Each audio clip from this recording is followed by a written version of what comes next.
Welcome to video 1-5. Solve a quadratic equation by taking square roots. Here's the example.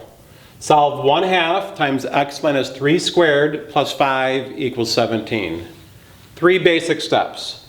Isolate the squared term, plus or minus square root, and then simplify to solve. All right, here we go. So this is the squared term. So we want to first isolate that. The first thing we do is we subtract 5. Not multiply, because then we'd have to distribute, so first subtract 5. So minus 5, and I get 1/2 times x minus 3 squared equals 12. Then take care of that coefficient. You could divide each side by 1/2. We don't like doing that. It's much easier to just multiply each side by the reciprocal. So multiply this side by 2/1 and multiply this side by 2/1. Cancel, cancel. X minus 3 squared equals 24. Now that I've got this isolated, then what undoes squaring?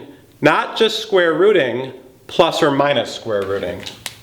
What we'll do is we will take the square root of this side and plus or minus the square root of that side.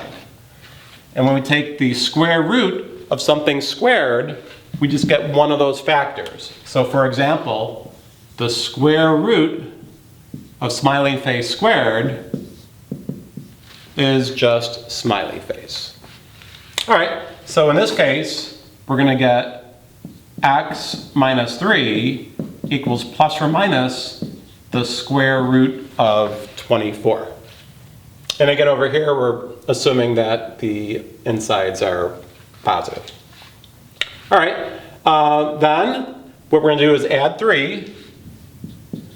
And some students get confused here. I always emphasize add and subtract just in front of the plus or minus. So I now have x equals 3 plus or minus the square root of 24. We always want to report our answers in exact simplified form. This has some perfect square factors, so I'm going to change that. So this is the same thing as 3 plus or minus 24 is 4 by 6. The reason I did that, the square root of 4 is just 2.